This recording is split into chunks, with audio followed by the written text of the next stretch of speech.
నమస్కారం. QK news కు స్వాగతం. ముందుగా వార్తల్లోని ముఖ్యాంశాలు. ఆత్మకూరులో నూతనంగా నిర్మించిన లూథరన్ చర్చ్ ని ప్రారంభించిన మంత్రి, దేవుడు పెట్టే పరీక్షలను జయించే శక్తిని కూడా ఇస్తాడని ఉద్బోధ. కులమతాలకు అతీతంగా ఐక్యంగా పనిచేసి అభివృద్ధి సాధిస్తామన్న లోకేష్, కష్టాల్లో ఉన్న తోటి వారికి అండగా నిలవాల్సిన బాధ్యత మనపై ఉందని వ్యాఖ్య. బీసీ కులగణనలో మరోసారి మోసం చేసిందన్న కవిత ఆరోపణ. జనగణనలో బీసీలకు కాలం లేకపోవడం అవమానమన్న కవిత. కులాల వారీ లెక్కింపు లేకుండా న్యాయం జరగదన్న కవిత. కేంద్ర వైఖరిపై బీసీల పోరాటం ఉధృతమవుతుందన్న హెచ్చరిక. పాలనలో టెక్నాలజీ విస్తృత వినియోగంపై CM Chandrababu focus. Data driven governance తో పనిభారం తగ్గించాలని సీఎం సూచన. మనమిత్ర వాట్సాప్ గవర్నెన్స్ పై సీఎం చంద్రబాబు సమీక్ష. ప్రజలకు సేవలు గడప వద్దకే చేరాలని అధికారులకు ఆదేశాలు. కేటీఆర్ వ్యాఖ్యలపై చెనగాని దయాకర్ తీవ్ర విమర్శలు. బీఆర్ఎస్ పాలనలో అలచివేతలు మర్చిపోలేదన్న దయాకర్. నిరుద్యోగులపై లాఠీ ఛార్జీలు గుర్తు చేసిన నేత. సీఎం ప్రతిష్ట దెబ్బతీసే నాటకాలపై చర్యలు తీసుకోవాలని డిమాండ్. ప్రజలే గణతంత్రానికి మూలమన్న స్పీకర్ అయ్యన్న పాత్రుడు. రాజ్యాంగ విలువలు కాపాడాలని ప్రజాప్రతినిధులకు పిలుపు. పారదర్శక పాలనతోనే ప్రజల విశ్వాసమన్న వ్యాఖ్య. ప్రజాస్వామ్య బలోపేతానికి బాధ్యతాయుత పాలన అవసరమని వెల్లడి. పాలనలో టెక్నాలజీ విస్తృతంగా వినియోగించి క్షేత్రస్థాయి ఉద్యోగులపై పనిభారం తగ్గించాల్సిన అవసరం ఉందని ముఖ్యమంత్రి చంద్రబాబు నాయుడు స్పష్టం చేశారు. ఉండవల్లిలోని క్యాంపు కార్యాలయంలో ఆర్టీజీఎస్ వ్యవస్థపై వివిధ శాఖల అధికారులతో నిర్వహించిన సమీక్షలో సీఎం కీలక సూచనలు చేశారు. మనమిత్ర వాట్సాప్ గవర్నెన్స్ ద్వారా ప్రస్తుతం 878 ప్రభుత్వ సేవలను ప్రజలకు అందిస్తున్నామని, ఇప్పటికే 1.43 కోట్ల మంది ఈ సేవలను వినియోగించుకున్నారని అధికారులు వెల్లడించారు. వైద్యం, వ్యవసాయం, రెవెన్యూ, రహదారులు, ఆర్డీఏ, అగ్నిమాపక శాఖల పనితీరుపై సీఎం ప్రత్యేకంగా సమీక్ష నిర్వహించారు. ప్రజలకు సేవలు వారి గడప వద్దకే చేరేలా చర్యలు తీసుకోవాలని అధికారులను ఆదేశించారు.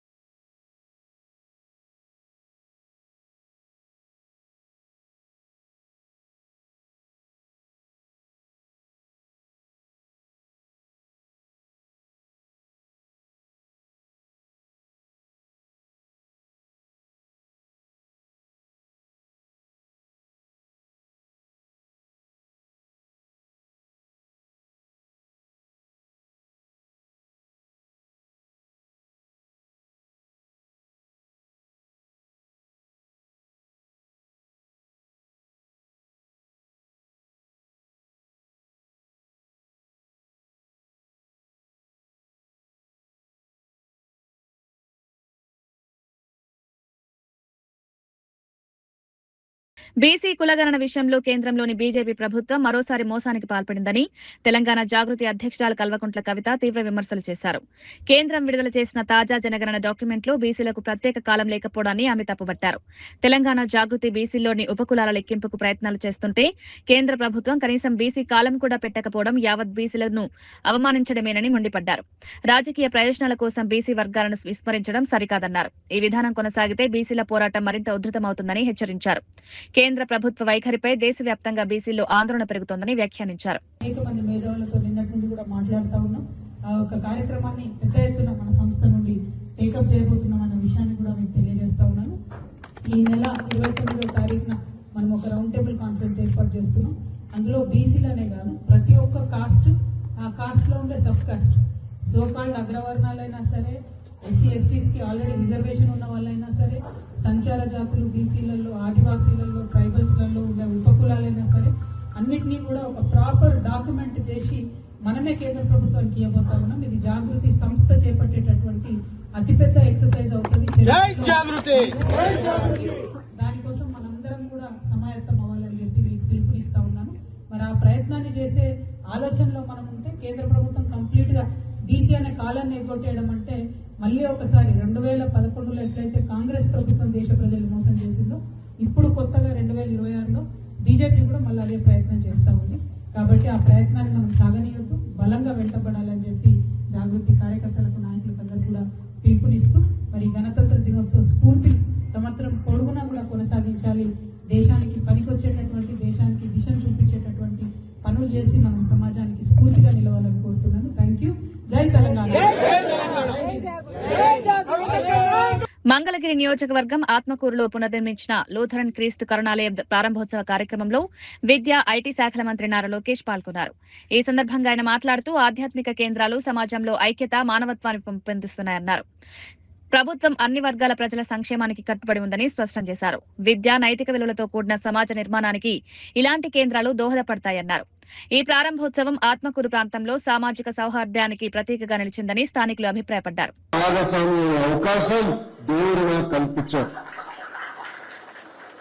శంకుస్థాపనకి నన్ను రమ్మంటే నేను రావడం చెప్పిన ఆనాడు కండిషన్ పెట్టిన సంవత్సరం లోపల పూర్తి చేస్తేనే రిబ్బన్ కట్టించి నేను వస్తాను. ఏ పని చేసినా ఒక సంకల్పం, ఒక పట్టుదలతో మనం చేయాలి. కాలం ఉంది కదా అని ఎక్కువ సమయం తీసుకుంటాం కాదు. ఒకటి అనుకుంటే మన మనసులో ఒక పని పడితే, ఒక పరీక్ష వచ్చినా అది ఎట్లా సాధించాలి, ఎట్లా పూర్తి చేయాలి, ఆ శక్తి మనలో ఉంది. చేసి చూపించండి. కరెక్ట్ గా క్యాలెండర్ మారే లోపల రిబ్బన్ కటింగ్ అని పిలవమని వాళ్ళు కోరటం జరిగింది.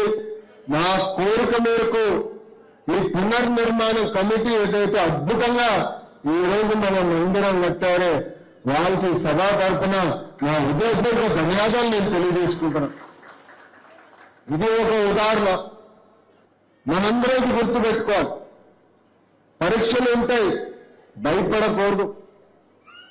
ఈరోజు సమాజంలో మనందరూ ఎక్కువ భయపడుతున్నాం. పిల్లల్ని కూడా చూస్తున్నాం. ఒక ఎగ్జామ్ లో తక్కువ మార్కులు వస్తేనే అధైర్యపడుతున్నారు. అవసరం లేదు. ఇదొక పరీక్ష. మనకి పరీక్ష పెట్టాడు దేవుడు. ఆ పరీక్ష మనం సాధించాలని మనందరూ సంకల్పంతో ఉండాలి. తల్లి 2019లో మీరు ఎదుర్కొంటున్న సమస్యలు నేను అర్థం చేసుకోలేకపోయా. నేనేంటో మీకు అర్థం వల్ల ఓటమి పాలయా. కానీ నేను భయపడలా. బాధనే సహజమే, నాకు బాధ కలిగింది. నేను మనిషినే. కానీ రెండో రోజు నుంచి పని చేశా, కసితో పని చేశా. గతంలో ఎట్లా పని చేశాను, ఇప్పుడు రెండింత కసితో నేను పని చేస్తున్నాను. ఎందుకంటే మీరు నాకు ఇచ్చిన అవకాశం.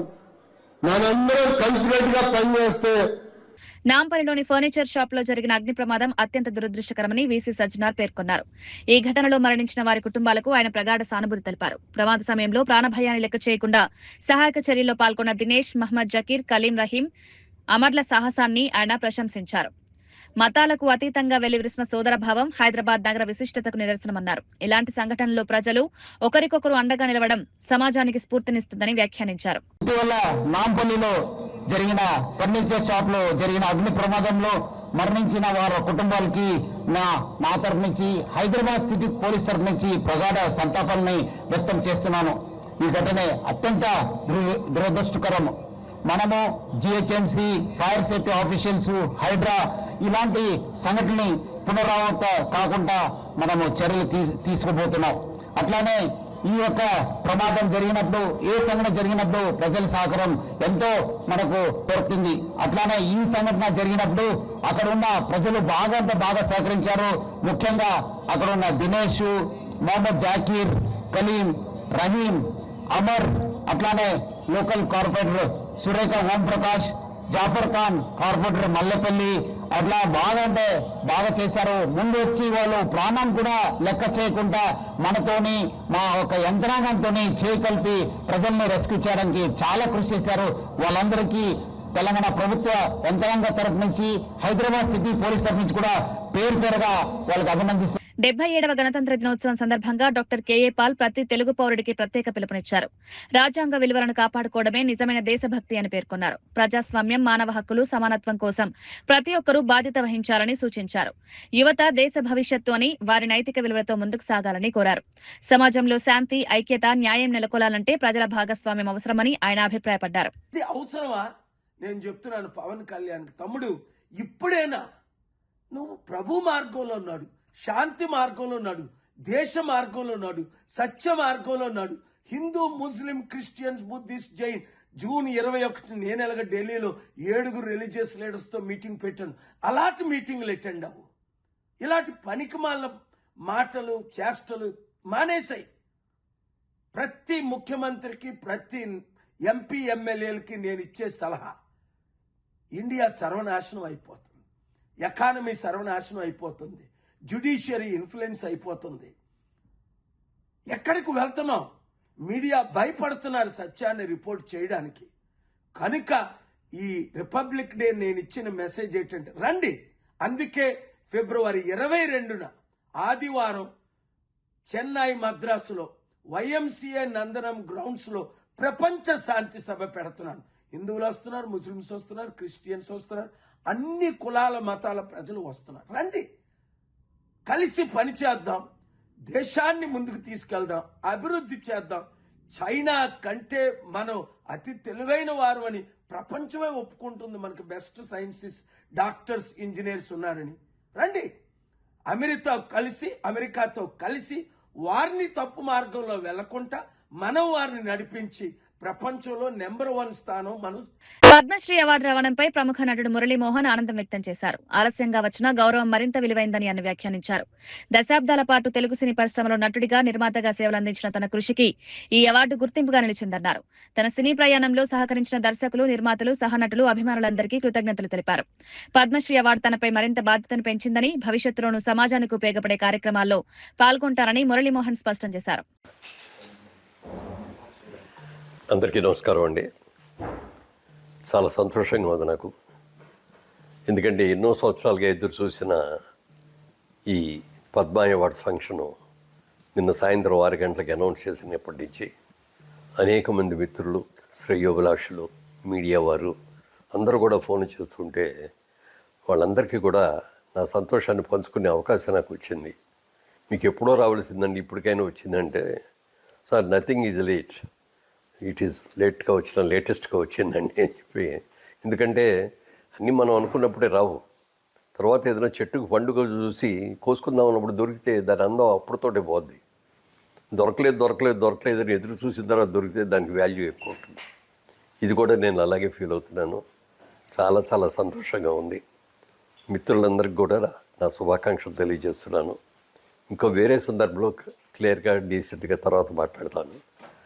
ఇంత మంచి అవార్డు వచ్చినందుకు ఇచ్చినటువంటి నరేంద్ర మోడీ గారికి, ప్రధానమంత్రి నరేంద్ర మోడీ గారికి, అలాగే ఆంధ్రప్రదేశ్ ముఖ్యమంత్రి చంద్రబాబు నాయుడు గారికి, తెలంగాణ రాష్ట్ర ముఖ్యమంత్రి రేవంత్ రెడ్డి గారికి, అలాగే మా చలనచిత్ర పరిశ్రమలో ఉన్న అందరి ప్రముఖులకి, అందరి సహకారంతో, అలాగే అందరి పాత్రికేయ మిత్రులతోటి వాళ్ళందరికీ కూడా నా హృదయపూర్వకంగా నా శుభాకాంక్షలు తెలియజేస్తున్నాను.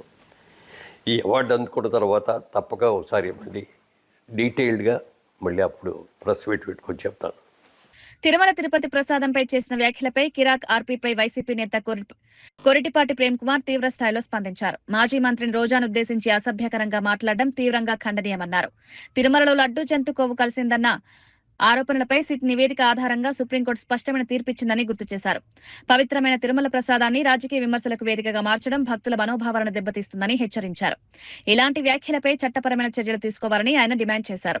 ఈ వ్యవహారం రాజకీయంగా తీవ్ర చర్చకు దారితీస్తోంది. తిరుమల తిరుపతి లడ్డు ప్రసాదంపై కిరాక్ ఆర్పి గారు ఏ విధంగా మాట్లాడో ఒకసారి ఆడియో విన్నాక మనం మాడుకుందాం. రారా కిరాక్ ఆర్పిగా మాట్లాడు. రోజా అన్నట్టు రోజా పువ్వునే తిరుమల లడ్డులో వాడారు. ఎందుకంటే రోజా నా దృష్టిలో పందితో సమానం. పంది కొవ్వునే లడ్డులో వాడారు. రోజా పువ్వునే లడ్డులో వాడారు. అందుకే రోజా సంబరపడుతున్నట్టుంది. హిందూ సమాజం గమనించాలి. తిరుమల తిరుపతి లడ్డూలో ఎటువంటి కల్తీ జరగలేదు. సిట్ ఆధారంగా సుప్రీంకోర్టు తీర్పిచ్చింది తిరుమల తిరుపతి లడ్డులో ఎటువంటి కల్తీ జరగలేదని. ఈరోజు కిరాక్ ఆర్పి గారు ఏ విధంగా మాట్లాడినారుగా, తిరుమల తిరుపతి లడ్డూలో ప్రసాదంలో పంది కొవ్వు కలిసిందని చెప్పేసి వాడు మాట్లాడుతూ ఉన్నాడు. ఒక క్రైస్తవుడుగా నేను చెబుతా ఉన్నా, హిందువులు అడుగుతా ఉన్నా, హిందూ సమాజమా మీ మనోభావాలు దెబ్బతిన లేదా? మీరు ఆలోచన ఒకసారి. ఈ కిరాక్ ఆర్పి గారు ఏ విధంగా మాట్లాడుతున్నాడో, తిరుమల తిరుపతి అంటే ఏంటరా నీకు తెలియదా? కిరాక్ ఆర్పి గారు నీకు తెలియదా? కలియుగ దేవుడు వెంకటేశ్వర స్వామి నువ్వు ఏ విధంగా మాట్లాడో తెలియదా నీకు? నేను సందర్భంగా కూటమి ప్రభుత్వం అడుగుతా ఉన్నా, నేను చిన్న మాట మాట్లాడినా సరే మనోభావాలు దెబ్బతిన్నట్టు అరెస్ట్ జైలు పంపిస్తా ఉన్నారు. ఈ రోజు కిరాక్ ఆర్పి గారి మాటలో హిందువుల మనోభావాలు దెబ్బతినలేదా? వాళ్ళని అరెస్ట్ జైలు పంపించలేదా? కిరా కార్పి ఒకటే చెబుతా ఉన్నావు. నువ్వు రోజా గారిని ఏ విధంగా మాట్లాడావో, వైఎస్ఆర్సీపీ నాయకుల్ని జగన్మోహన్ రెడ్డి ఇష్టానుసారం మారుతా ఉన్నావు. వైఎస్ఆర్ కాంగ్రెస్ పార్టీ అధికారం వచ్చినాక నువ్వు పంది అన్నావే, పందిని ఏ విధంగా నరికి కోస్తారో ఆ విధంగా నేను కోల్పోతే గుర్తుపెట్టుకో.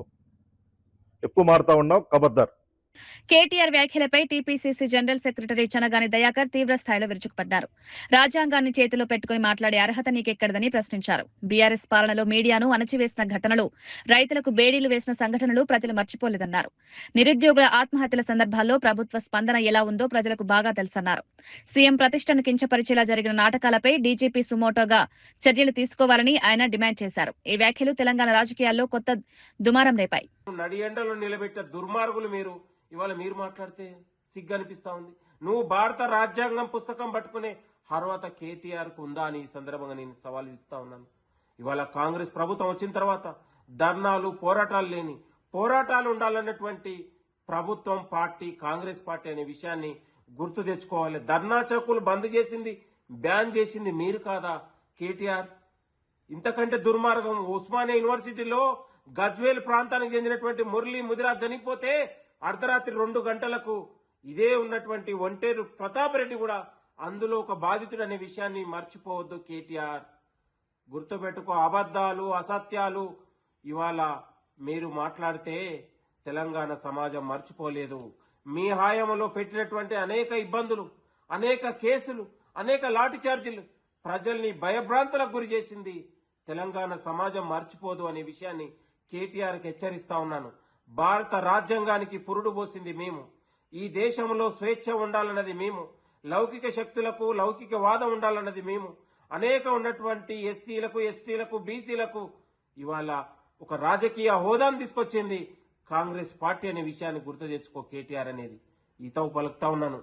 ఇవాళ మీరు గురిగింజ గింజలాగా నువ్వు మాట్లాడితే తెలంగాణ ప్రజలు నవ్వుకుంటా ఉన్నారు కేటీఆర్. ఇవాళ నీ సొంత చెల్లె నేను కాదు చెప్పేది. నువ్వు ఎంత దుర్మార్గుడివో, నీ బావ ఎంత దుర్మార్గుడో నీ సొంత చెల్లె బయటకు వచ్చి చెప్తుంది. మీకు నిజంగా సిగ్గుశర ఉంటే మీ చెల్లె చేసే ఆరోపణలకు మీ బావ గాని నువ్వు గాని ప్రెస్ మీట్ పెట్టి మాట్లాడండి అని కూడా ఇతవు పలుకుతా ఉన్నాను. భారత రాజ్యాంగ పుస్తకాన్ని నువ్వు పట్టుకొని అర్హత గాని నీకు గాని నీ బావకు గాని మీ అయ్యకు గాని లేదు. అది భారత రాజ్యాంగం అనేది. కేంద్ర ప్రభుత్వం చేపట్టబోయే జనగణనపై తెలంగాణ జాగృతి కీలక నిర్ణయం తీసుకుంది. ఈ నెల 29న హైదరాబాద్ బంజారాహిల్స్ లో రౌండ్ టేబుల్ సమావేశం నిర్వహించనున్నట్లు ప్రకటించింది. జనగణనలో బీసీలకు ప్రత్యేక కాలం లేకపోవడం, ఉపకులాల గణన చేపట్టకపోవడం ప్రధాన అంశాలుగా చర్చించనున్నారు. ఈ సమావేశంలో నిపుణులు, సంఘాల ప్రతినిధులు తమ అభిప్రాయాలు వెల్లడించనున్నారు. అనంతరం కేంద్ర ప్రభుత్వానికి సమగ్ర నివేదిక సమర్పించాలని నిర్ణయించారు. బీసీల హక్కుల పరిరక్షణకు ఇది కీలక అడుగుగా జాగృతి పేర్కొంది.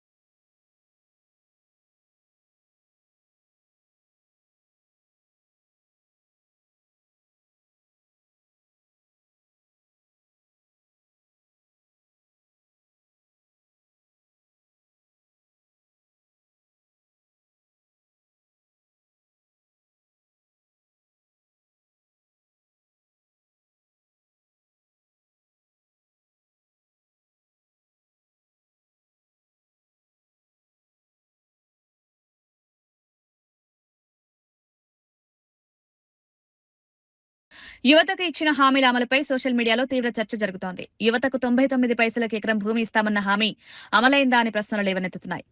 యువ పారిశ్రామికవేత్తలను తయారు చేస్తామని, ఒక్కొక్కరికి 10 లక్షల రూపాయల ఆర్థిక సాయం చేస్తామని చెప్పిన మాటలు ఏమయ్యాయని విమర్శిస్తున్నారు. యువత సమస్యలపై మాటలు మాత్రమే ఉంటున్నాయని, కార్యాచరణ లేదని ఆరోపణలు వినిపిస్తున్నాయి. ఉపాధి, భూమి, పరిశ్రమల విషయంలో స్పష్టమైన విధానాలు అవసరమని అభిప్రాయపడుతున్నారు. ఒక్క యువకుడికైనా, ఒక్క యువతకైనా సరే పారిశ్రామికవేత్తగా తయారు చేయడానికి 99 పైసలకే ఒక ఎకరం భూమి ఒక్కరంటే ఒక్క యువతకి ఇచ్చారా అని మీరు ఒక్కసారి పరిశీలన చేయాలి. అట్లాగే ఈ రాష్ట్రంలో యువ పారిశ్రామికవేత్తల్ని తయారు చేస్తానని చెప్పి 10 లక్షల రూపాయల ఆర్థిక సాయం చేస్తామని చెప్పి ఒక్కరంటే ఒక్క యువతకి 10 లక్షల రూపాయల ఆర్థిక సాయం చేశారని ప్రశ్నించాలి. 175 నియోజకవర్గాల్లో నియోజకవర్గానికి 500 మంది చొప్పున ఒక్కొక్కరికి 10 లక్షల రూపాయల ఆర్థిక సాయం అందించి తద్వారా యువ పారిశ్రామికవేత్తల్ని తయారు చేస్తానని చెప్పారు కదా, వాళ్ళల్లో ఒక్కరంటే ఒక్కరికైనా సరే 10 లక్షల రూపాయల ఆర్థిక సాయం చేశారని యువత కూడా ప్రశ్నించాలి. మీరు కులం ముసుగులో మతం ముసుగులో పడితే మీ అవకాశాలు నిర్వీర్యం అయిపోతాయి, మీ జీవితాలు గల్లంత అయిపోతాయి. మిమ్మల్ని వాడుకొని అభివృద్ధి చెందే నాయకులు ఎవరో కూడా మీరు గ్రహించాలని కూడా ఈ సందర్భంగా యువతకైతే విజ్ఞప్తి చేస్తా ఉన్నా. మీరు మేల్కొకపోతే సమాజంలో మార్పు. శ్రీశైలం క్షేత్రంలో భక్తుల రద్దీ కొనసాగుతోంది. వారాంతం కావడంతో పాటు ప్రత్యేక దర్శనాల కారణంగా పెద్ద సంఖ్యలో భక్తులు స్వామివార్లను దర్శించుకుంటున్నారు. ఆలయ అధికారులు తెలిపిన వివరాల ప్రకారం రాత్రి 12:45 వరకు భక్తులకు దర్శన సౌకర్యం కల్పించారు. ఒక్క రోజులోనే 53,447 మంది భక్తులు శ్రీశైలం మల్లికార్జున స్వామి, భ్రమరాంబిక అమ్మవార్లను దర్శించుకున్నారు. భక్తులకు ఎలాంటి అసౌకర్యం కలగకుండా పోలీసులు, దేవస్థాన సిబ్బంది ప్రత్యేక ఏర్పాట్లు చేశారు. అన్నదానం, తాగునీరు, వైద్య సేవలు అందుబాటులో ఉంచారు. శివరాత్రి సమీపిస్తున్న నేపథ్యంలో రాబోయే రోజుల్లో భక్తుల రద్దీ మరింత పెరిగే అవకాశం ఉందని అధికారులు అంచనా వేస్తున్నారు. భద్రత, ట్రాఫిక్ నియంత్రణపై ప్రత్యేక దృష్టి సారించారు.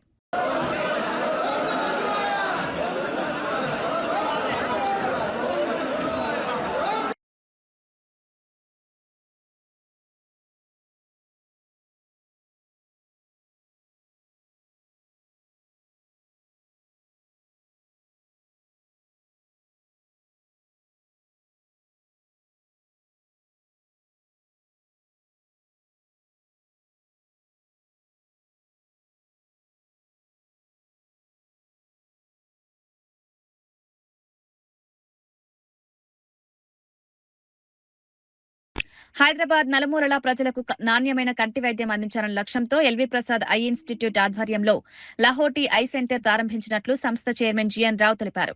ఈ కేంద్రం ద్వారా పేదలు, మధ్యతరగతి ప్రజలకు అధునాతన కంటి వైద్య సేవలు అందుబాటులోకి వస్తాయన్నారు. కంటి పరీక్షలు, శస్త్రచికిత్సలు, కంటి వ్యాధుల నిర్ధారణకు అత్యాధునిక సాంకేతికతను వినియోగించనున్నట్లు వివరించారు. లహోటీ ఐ సెంటర్ ప్రారంభం వల్ల కంటి వ్యాధులతో బాధపడే రోగులకు ప్రయాణ భారం తగ్గుతుందని వైద్య నిపుణులు అభిప్రాయపడుతున్నారు. భవిష్యత్తులో మరిన్ని ఐ సెంటర్లు ప్రారంభించాలనే యోచనలో ఉన్నట్లు సంస్థ వెల్లడించింది. నుంచి కూడా సేవలు అవసరమైన అందరి దగ్గరికి ఎలా వెళ్ళగలం, వారికి ఎలా సదుపాయం మనం ఇవ్వగలం అనేది ఆలోచన. దూరాలు పెరిగిపోతున్నాయి. ప్రతి ఒక్కరూ బంజారా హిల్స్ రావాలంటే చాలా కష్టం. అటువంటి పరిస్థితిని కొంతవరకు తగ్గించగలగడానికి నగరంలో చాలా చోట్ల ఇట్ట శాటిలైట్ కేంద్రాలని మొదలుపెట్టాం. దీని అంతటికి ఉద్దేశం ఏంటంటే అత్యున్నత ప్రమాణాలతో ఉన్న నేత్ర వైద్యం అందరికీ అందుబాటులోకి తీసుకురావాలి. మా దగ్గరికి నేత్ర వైద్యం కోసం వచ్చిన వాళ్ళని వెనక్కి పంపించే ప్రసక్తి అనేది ఉండదు. వారికి ఏ సమస్య ఉన్నా సరే, ఎంత క్లిష్టమైన పరిస్థితి అయినా సరే, ఎంత ఖర్చు అయినా సరే, వారికి సరైన వైద్యం చేసి పంపిస్తాం. కడప జిల్లా ఒంటిమిట్టలో ఉన్న ప్రసిద్ధ శ్రీ కొండరామస్వామి ఆలయానికి భక్తులు భారీగా తరలివచ్చారు. రామాలయంలో ప్రత్యేక పూజలు, దర్శనాల నేపథ్యంలో భక్తుల సంఖ్య పెరిగింది. కుటుంబ సమేతంగా వచ్చిన భక్తులు స్వామివారి దర్శనంతో ఆధ్యాత్మిక ఆనందాన్ని పొందారు. అన్నదానం, తాగునీటి సౌకర్యాలు అందుబాటులో ఉంచారు. భద్రత దృష్ట్యా పోలీసులు ప్రత్యేక బందోబస్తు ఏర్పాటు చేశారు. ఒంటిమిట్ట ఆలయం ఆంధ్రప్రదేశ్లో అత్యంత ముఖ్యమైన రామక్షేత్రంగా గుర్తింపు పొందింది. రాబోయే రోజుల్లో పండుగల కారణంగా భక్తుల రద్దీ మరింత పెరిగే అవకాశం ఉందని అధికారులు తెలిపారు. రామస్వామి దేవాలయము ఎంతో అద్భుతమైన క్షేత్రము. రోజు వివిధ రాష్ట్రాల నుంచి అయితేనేమి, వివిధ దేశాల నుంచి కానీ యాత్రికులు సందర్శిస్తుంటారు. తిరుపతి దేవస్థానం వారు అద్భుతంగా తీర్చిదిద్దారు. ఒంటిమిట్ట రామాలయాన్ని రోజు తండోపతండాలుగా భక్తాదులు వస్తున్నారు. రామాలయం దేదీప్రమంగా భక్తుల సందడితో అద్భుతంగా మనం చూస్తుంటే అద్భుతంగా ఉన్నటువంటి రాముల వారికి అనుగ్రహం అందరికీ కలగాలని, సకాలంలో వర్షాలు పడాలని, ప్రపంచమంతా శాంతిమయంగా ఉండాలని. ఓం నమో నారాయణాయ, ఓం నమో వెంకటేశ్వర. గణతంత్ర రాజ్యానికి మూలం ప్రజలేనని, వారి ఆకాంక్షలకు అనుగుణంగా ప్రజాప్రతినిధులు బాధ్యతాయుతంగా వ్యవహరించాలని ఆంధ్రప్రదేశ్ శాసనసభ స్పీకర్ అయ్యన్న పాత్రుడు పిలుపునిచ్చారు. గణతంత్ర దినోత్సవ కార్యక్రమంలో ఆయన మాట్లాడుతూ రాజ్యాంగ విలువలను కాపాడడం ప్రతి ప్రజాప్రతినిధి బాధ్యత అని స్పష్టం చేశారు. పాలనలో పారదర్శకత, జవాబుదారీతనం ఉండాలని సూచించారు. ప్రజల సమస్యలను పరిష్కరించడమే అసలైన గణతంత్ర స్ఫూర్తి అని తెలిపారు. ప్రజాస్వామ్య వ్యవస్థను బలోపేతం చేయాలంటే ప్రజాప్రతినిధులు రాజ్యాంగ మార్గదర్శకాలకు కట్టుబడి ఉండాలన్నారు. ఈ వ్యాఖ్యలు రాజకీయ పరిపాలన వర్గాల్లో చర్చకు దారితీశాయి. ఆ రోజు అప్పుడున్న పరిస్థితులు పెట్టి ఆ రోజు చట్టాలు చేశారు. మారుతున్న రోజులు పెట్టి కూడా మన చట్టాల్లో మార్పులు తీసుకురావడం కోసం మన చట్టసభల్లో చర్చించుకోవాల్సిన అవసరం ఉంది. అందరూ ఆమోదంతో మార్పులు తీసుకురావడం కోసం ఒక చక్కటి అవకాశం మనకి ఆ రోజు పెద్దలు మనకు రాజ్యాంగంలో మనకి ఇచ్చారు. దాన్ని ఉపయోగించుకోవాల్సిన అవసరం ఉంది. నో వర్క్ నో పే ఇతను మాట్లాడాను లగ్నంలో. అసెంబ్లీకి రాని ఎమ్మెల్యేలకి జీతాలు ఎందుకు ఇవ్వాలి, అని చెప్పి మాట్లాడుతూ నో వర్క్ నో పే విధానాన్ని ఉండాలని చెప్పి నేను కూడా అక్కడ మాట్లాడడం జరిగింది. అదే కాకుండా అప్పటికీ వినకపోతే శాసనసభ్యులు వాడు తీరు మార్చుకోకపోతే ప్రజలు మళ్ళీ వాళ్ళు రీకాల్ చేసి ఎలక్షన్ పెట్టాలని చెప్పి చట్టం చేయమని చెప్పాను నేను. అది ఎమ్మెల్యే అయిపోయినా మాత్రం మన ఇష్టం వచ్చి మాట్లాడతారు కండి. నీకు అనుకూలంగా లేకపోతే నేను రీకాల్ చేయాలా, మళ్ళీ ప్రజలే ఎన్నుకోవాలా మళ్ళీ ఇమ్మీడియట్గా. అది చెయ్యొచ్చా చెయ్యకూడదా అని మరి ప్రెస్ వాళ్ళు కూడా ఆలోచించవలసిన అవసరం ఉంది. తిరుపతి జిల్లాలోని ప్రసిద్ధ శ్రీ కాళహస్తీశ్వర ఆలయాన్ని ఎంపీ దగ్గుబాటి పురంధేశ్వరి దర్శించుకున్నారు. స్వామివారి ప్రత్యేక దర్శనంలో పాల్గొని పూజలు నిర్వహించారు. అనంతరం ఆలయ అధికారులు తీర్థ ప్రసాదాలు అందించారు. ఈ సందర్భంగా ఆలయ అభివృద్ధి, భక్తులకు అందుతున్న సౌకర్యాలపై అధికారులతో ఆమె మాట్లాడారు. శ్రీకాళహస్తి ఆలయం రాహుకేతు పూజలకు ప్రసిద్ధి కావడంతో దేశవ్యాప్తంగా భక్తులు తరలివస్తుంటారు. పురంధేశ్వరి దర్శనంతో ఆలయానికి మరింత ప్రాధాన్యం లభించిందని భక్తులు అభిప్రాయపడ్డారు.